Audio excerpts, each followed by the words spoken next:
लेकिन मारीच दोष का प्रतीक है।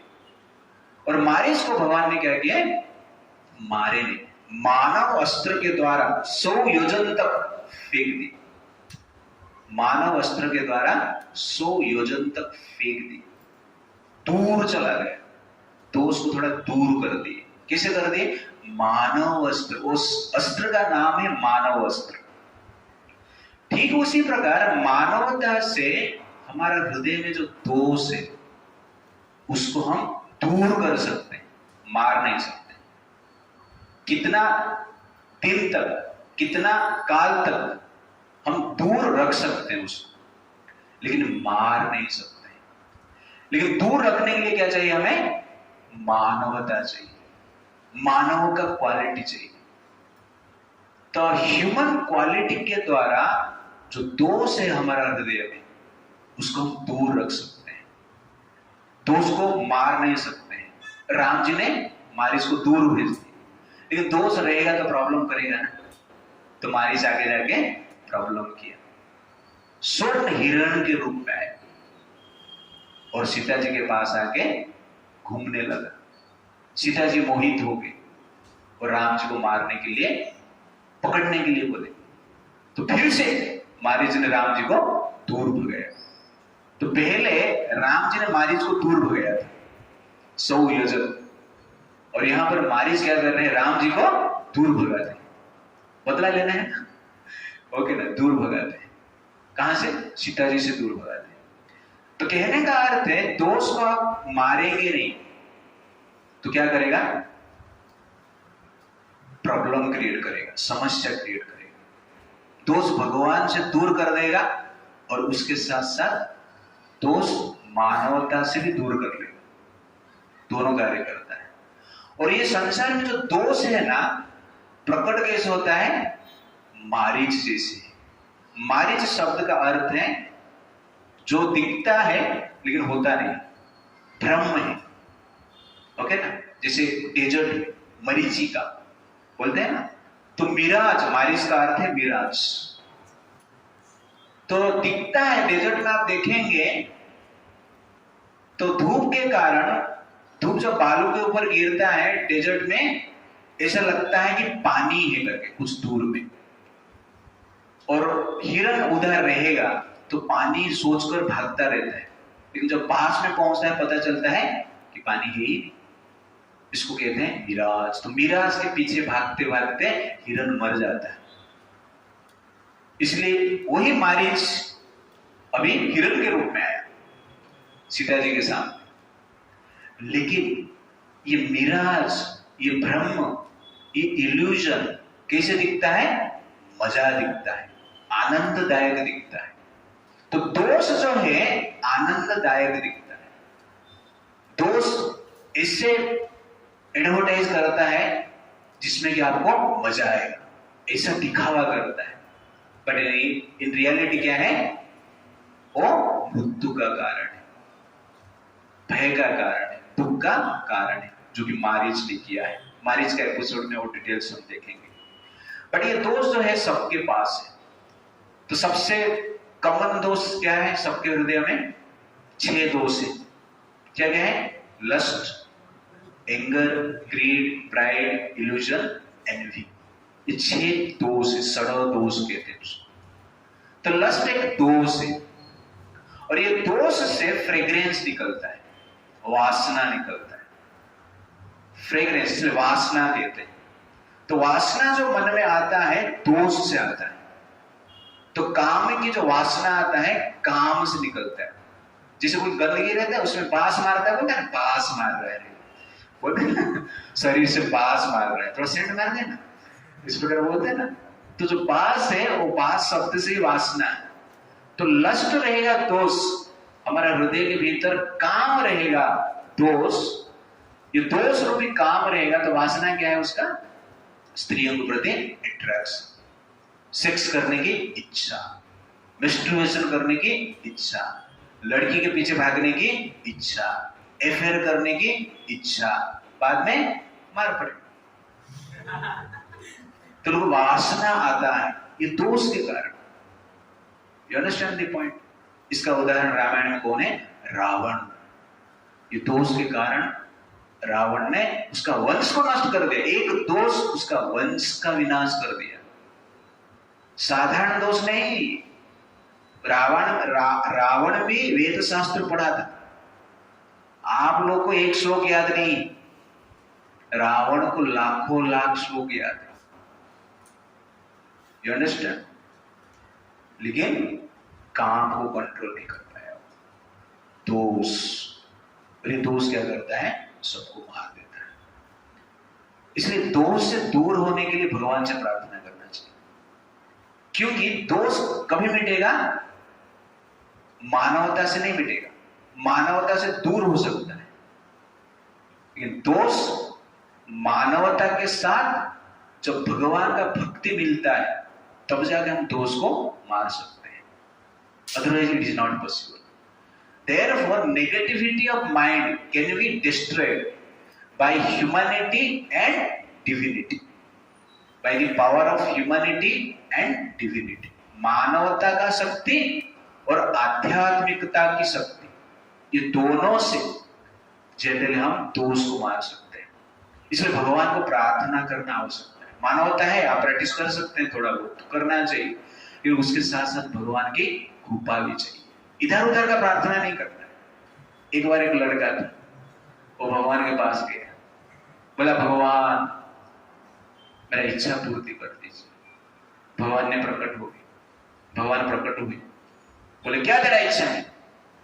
ना एक जॉब चाहिए और एक बड़ी गाड़ी चाहिए और बहुत सारे लड़कियां चाहिए। भगवान ने तथास्तु की। कुछ दिन के बाद वो लड़के को एक जॉब मिल गई। गुरु नानक गर्ल्स कॉलेज में ड्राइवर बन गए। तो बड़ी गाड़ी हो गई, अच्छा जॉब भी हो गया और लड़कियां भरे। तो इसलिए सोच विचार कर भगवान से प्रार्थना कर। भगवान भी स्मार्ट है आप भी स्मार्ट नहीं है, भगवान भी स्मार्ट है। तब प्रार्थना जब भौतिक चीज प्राप्त करने की इच्छा करते हैं, बट प्रार्थना किस लिए करना चाहिए? दोष को दूर करने के लिए। कितने लोग प्रार्थना करते हैं कि भगवान मेरा लस्ट को दूर कीजिए, क्रोध को दूर कीजिए, बुरे को दूर कीजिए। डेली प्रार्थना करना चाहिए। That is very very important. जब भगवान के सामने आते हैं, भगवान का ग्लोरीफाई थोड़ा कर देना, बाद में ये प्रार्थना करना, तो धीरे धीरे भगवान की कृपा से नष्ट। भगवान की कृपा नहीं होगा तो ये चीज से आप बच नहीं सकते। इसलिए अत्यंत आवश्यकता है, प्रार्थना ऐसा कीजिए। उसके बाद और एक दोष क्या है? ग्रीड, लोभ। तो लोभ एक दोष है। उसका वासना क्या है? चोरी करना, करप्शन करना, चीटिंग करना। आप लोगों ने न्यूज सुना रहेगा, कांग्रेस पार्टी का एक नेता के घर से 200 करोड़ से ज्यादा नोट मिला है। 500 करोड़ बोल रहे हैं, हो सकता है, चल रहा है, अभी गिन रहे हैं। 5 अलमीरा में भरा हुआ नोट है। दोष लोभ के कारण। और रामायण से इस दोष के कारण दुख किसको मिला? कैकेयी का दोष लोभ, राज्य चाहिए, इसलिए दुख मिला। तो 3 चीजें, दोष और दुख के बीच में एक चीज हो, क्या है? दुराशा। तो दोष, दुराशा, दुख। तो दोष से दूर आशा होता है, गलत आशा होता है, इच्छाएं बढ़ आता है, उसको कहते हैं वासना। और उसके बाद क्या मिलता है हमें? दुख मिलता है। इसलिए आप दोष को कंट्रोल करेंगे तो वासना को कंट्रोल कर पाएंगे, दुराशा को कंट्रोल कर पाएंगे, तो दुख होता ही नहीं है फिर। लेकिन दोष को कंट्रोल नहीं करेंगे तो वासना होगा, फ्रेग्रेंस निकलेगा, फूल खिलेगा तो फ्रेग्रेंस आएगा ही आएगा। इसलिए फूल को खिलने मत देना। फूल जब बडिंग स्टेज में रहेगा उस स्टेज से ही निकाल देना। पेड़ में फूल आते रहेंगे, बार बार आते रहेंगे। उसका फूल खिलेगा तो क्या होगा? फ्रेग्रेंस निकल जाएगा। इसलिए रोज क्या करना है? वो बडिंग स्टेज से उसको निकाल लेने का। तो वैसे ये जो विचार है दोष है, इसलिए फूल खिलता रहेगा, विचार खिलता रहेगा, नेगेटिविटी आता रहेगा। लेकिन हमें क्या करना चाहिए, उसको बडिंग स्टेज से ही नष्ट कर देना चाहिए। कंटिन्यू प्रैक्टिस है, ऐसा नहीं कि एक बार दो बार, डेली प्रैक्टिस करना चाहिए। और कुछ उपाय नहीं है। आप सोचते रहोगे कि एक दिन चला जाएगा, वो एक दिन कभी आएगा किसको पता नहीं। बट हमारा काम क्या है, डेली काटना है। ट्रिमिंग करते हैं ना पेड़ पौधे को, वैसे हमें ट्रिमिंग करना है, नहीं तो फूल खिलेगा, फ्रेग्रेंस होगा, और फ्रेग्रेंस में मजा आता है, वासना में मजा आएगा। इतना चोरी कर देगा, वो कांग्रेस वाले ऐसे ही कर रहा था, पकड़ लिया उसको। तो रावण का हालत ऐसे होगा। तो इसलिए लोभ हो, ये दोनों चीज, काम और लोभ बहुत खतरनाक है, इससे बचना इतना आसान नहीं। तो रामायण में कई लोभ के कारण जगदली दुख प्राप्त हुआ। अहंकार भी एक दोष है। और अहंकार से क्या वासना आता है, कौन बताएगा? बहुत कुछ है, एक पॉइंट में बताऊंगा। अहंकार का स्पेशल वासना क्या है, मान सम्मान की इच्छा करना। और सब लोग मान सम्मान चाहते हैं। गरीब लोग भूखे हैं रोटी के लिए, और धनवान सक्सेसफुल लोग भूखे हैं मान सम्मान के लिए। पेट में पेन होता है रोटी के लिए, और मन में पेन होता है मान सम्मान के लिए। जिसके पास रोटी नहीं है वो भीख मांगते हैं, रोटी दे दो, रोटी दे दो। गरीब लोग रोटी के लिए भीख मांगते हैं, और धनवान सक्सेसफुल पावरफुल पर्सनालिटी मान सम्मान के लिए भीख मांगते हैं। दोनों भिखारी, एक मन का भिखारी और एक पेट का भिखारी। पेट का भिखारी संसार में बहुत कम है, लेकिन लगभग हर व्यक्ति मन का भिखारी है, मान सम्मान का भिखारी। और भीख मंगा कभी खुश नहीं हो सकता है, भीख मंगा कभी खुश नहीं हो सकता है। इसलिए हम सब लोग क्या है, भीख मंगे हैं। मान सम्मान की भीख क्या करते हैं, और भिक्षा किसको मांगते हैं? ये भिखारी तो अच्छा है यार, धनवान व्यक्ति के पास जाके बोलता है थोड़ा कुछ दे दो। लेकिन मान सम्मान के भिखारी क्या करते हैं, दूसरे भिखारी को मांगता है, थोड़ा मुझे दे दो। दुर्भाग्य ये हमारा। इसीलिए ये मान सम्मान की इच्छा को प्राप्त करने की इच्छा को, मान सम्मान प्राप्त करने की इच्छा को छोड़ देना चाहिए। इसीलिए चैतन्य महाप्रभु क्या बोलते हैं, अमानिना मान देना कीर्तनीय सदा हरि। अमानिना, कभी मान की इच्छा नहीं करना, मान देने की इच्छा करना, भीख देने की इच्छा करना चाहिए। भीख देना पुण्य कर्म है। तो दान का, धन का दान करते हो, आज से मान सम्मान का भी थोड़ा दान करो। लेकिन मान सम्मान हम दे नहीं पाते, क्योंकि हम भी भीख मांगे हमारे पास है ही नहीं। इसलिए भगवान को हम प्रार्थना करते हैं, ये भगवान आप मान सम्मान का जो धन है कैसे देते हैं, थोड़ा हमें दीजिए। और जिसके द्वारा हम क्या कर सकते हैं, वो मान सम्मान दूसरे को दे सकते हैं। एग्जैक्टली भगवान ही सबको मान सम्मान देते हैं। लोग सोचते हैं कि मान सम्मान हमें दुनिया में कोई नहीं दे रहा है, देगा नहीं, किसके पास है ही नहीं, सब लोग भिखारी है, देंगे नहीं सब। लेकिन भगवान आपको मान सम्मान दे, कैसे? भगवान ये मनुष्य शरीर दे के आपको सम्मानित करते। ये मनुष्य शरीर से बढ़कर मान सम्मान संसार में कुछ नहीं है। तो ये मनुष्य शरीर देकर भगवान ने आपको सर्टिफाइड कर दिए कि you are a personality with dignity, dignified personality. आप मनुष्य शरीर दे के और साथ में भी रहते हैं, इससे बड़ा मान सम्मान है क्या? संसार में कोई मान सम्मान देता नहीं है, लेकिन भगवान शरीर में दिए और शरीर के साथ भी रहे। इसलिए भगवान ही मान सम्मान देते हैं। हम जैसे थर्ड क्लास लोग को भी इतना मान सम्मान भगवान दे रहे। मनुष्य शरीर दिया, उसके साथ साथ साथ में रहा परमात्मा के रूप में, फिर भी हम भीख मंगा जैसे मांगते रहते। मान सम्मान चाहिए, हार चाहिए, पूजा चाहिए, प्रतिष्ठा चाहिए, है कि नहीं? ग्लोरिफिकेशन चाहिए, मान देना है लेकिन मांगना नहीं। जो मांगता है वो कौन है? भिखारी है। आप धन मांगो या मान सम्मान मांगो, हम कौन है? भिखारी। इसलिए भीख मांगा कभी सुखी नहीं हो सकता। ये एक दोष है, अहंकार दोष है। उसका तो वासना है मान सम्मान की इच्छा, और उसके कारण लोग क्या करते हैं? दुख में पीड़ित रहते हैं। और इसका स्पेशल एग्जाम्पल कौन है? कर्ण। जीवन भर उसको क्या चाहिए था? मान सम्मान चाहिए, प्रतिष्ठित धनुर्धर, सर्वश्रेष्ठ धनुर्धर। उस मान सम्मान के लिए भगवान को भी रिजेक्ट कर दिया, मां को भी रिजेक्ट कर दिया। इसलिए कर्ण को कोई मान सम्मान देता नहीं है आजकल। कितने ऐसा गए गुजरे हैं जो कि कहते हैं कर्ण महान है, पर पूरा महाभारत का आधार कौन है? कर्ण ही है। कर्ण नहीं होता तो दुर्योधन कभी युद्ध करने के लिए इच्छा नहीं करता है। तो मान सम्मान की इच्छा क्या किया आप सोचिए।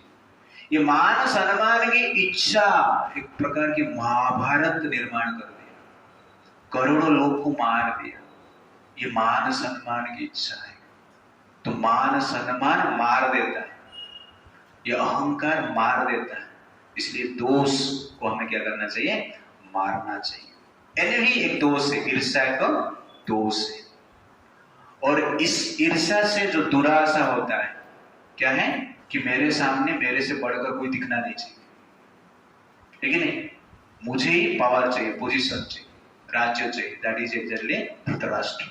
ईर्ष्या के कारण पांडवों को मारने के प्रयास किए। ये दुराशा है। और इल्यूजन, अज्ञान के कारण, भ्रम एक दोष है, अज्ञान भी एक दोष है। और उससे भी वासना निर्माण होता है, इच्छा निर्माण होता है, और उससे भी दुख मिलता है। तो रामायण में कौन है इसका example?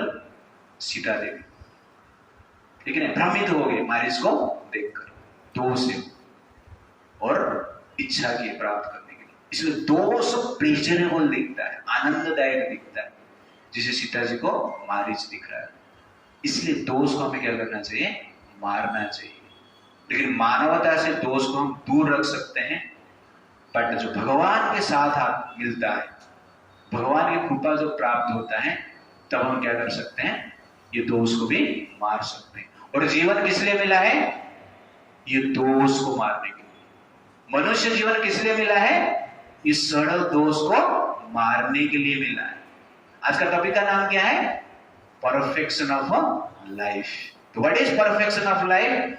When you kill all the 6 doors in our life, that is perfection of life. And what is imperfection of life?